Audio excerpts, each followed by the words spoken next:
Hello dear students, इस video में बच्चों हम सर्वनाम के बारे में पढ़ेंगे। सर्वनाम क्या होते हैं ये आप सबको पता है। जो शब्द संज्ञा के स्थान पर प्रयोग किए जाते हैं उन्हें हम सर्वनाम कहते हैं। जैसे स्नेहा 8वीं कक्षा में पढ़ती है। स्नेहा एक होनहार लड़की। अगर हम बार बार स्नेहा शब्द का प्रयोग करते रहेंगे तो वो क्या होता है, पढ़ने में अच्छा नहीं लगता है। जब हम कोई पैराग्राफ पढ़ते हैं तो एक ही शब्द को अगर हम किसी के नाम को बार बार रिपीट करें तो वो अटपटा लगता है।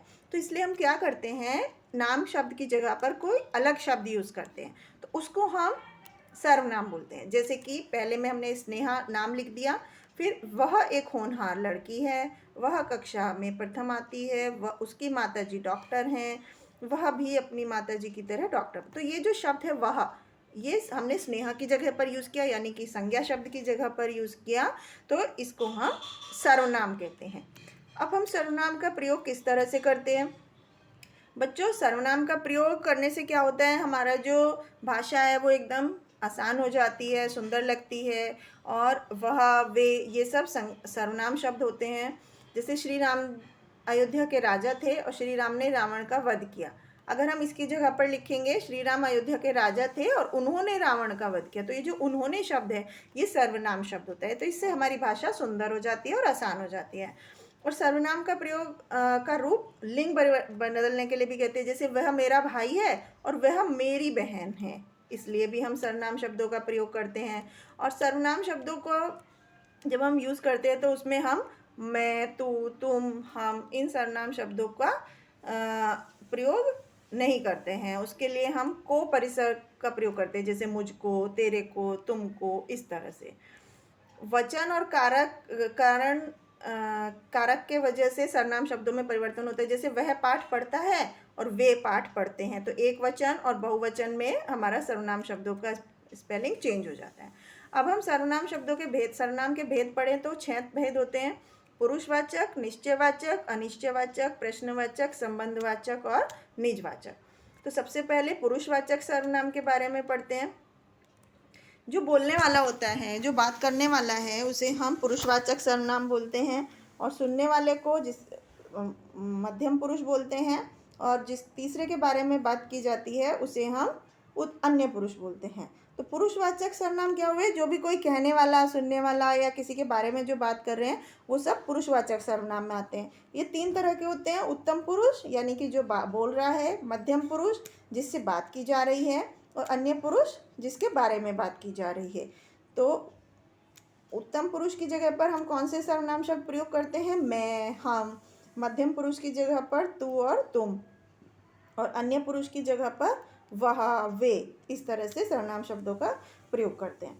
इसके बाद निश्चयवाचक सर्वनाम। निश्चयवाचक सर्वनाम को होते हैं किसी पास या दूर की जब चीज़ होती है, व्यक्ति होता है, उसको जब संकेत करने वाले सर्वनाम होते हैं उन्हें निश्चयवाचक सर्वनाम कहते हैं। जैसे यह मेरी किताब है, वे मेरी कमीजें हैं, तो ये निश्चयवाचक सर्वनाम हो गया। तो वह जा रहा है और तुम्हारी पुस्तक वह है, तो यहाँ पर वह जो है, वह जा रहा है, ये अन्य पुरुष के लिए प्रयोग हो रहा है सर्वनाम। और तुम्हारी पुस्तक वह है, ये निश्चयवाचक सर्वनाम की तरह प्रयोग हो रहा है। अब तीसरा होता है अनिश्चयवाचक सर्वनाम, जिनका प्रयोग हम अनिश्चित व्यक्ति या वस्तु के लिए करते हैं।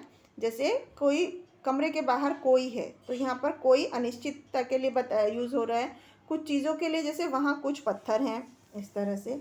नेक्स्ट होता है प्रश्नवाचक सर्वनाम। तो जिन सर्वनाम शब्दों से किसी व्यक्ति, वस्तु या स्थान के बारे में प्रश्न किया जाए, जैसे वहाँ कौन है, उनसे उसने क्या पूछा, वह किसने किया, किसे आवाज़ दी, तो ये शब्द जो है प्रश्नवाचक सर्वनाम कहलाते हैं। तो सर्वनाम के संबंध में आदर देने के लिए भी कई बार हम, जैसे पिताजी दफ्तर गए हैं, वे शाम को लौटेंगे, तो बहुवचन शब्द की तरह प्रयोग करते हैं। मैं के स्थान पर हम का प्रयोग एक वचन में भी किया, जैसे हमने साफ साफ कह दिया कि हम आपके साथ नहीं जाएंगे, तो यहाँ पर हम का अभिप्राय मैं से है।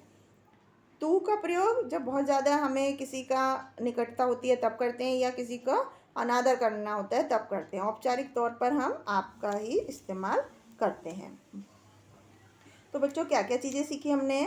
जो शब्द संज्ञा के जगह पर प्रयोग किए जाते हैं उन्हें हम सर्वनाम कहते हैं। और पुरुषवाचक सर्वनाम बोलने वाले, सुनने वाले और जिसके बारे में बात हो रही है उसके बारे में होते हैं। निश्चित व्यक्ति, वस्तु का पता करने वाले शब्द को निश्चयवाचक सर्वनाम कहते हैं। और सर्वनाम वचन और कारक के हिसाब से अपना रूप बदल लेते हैं।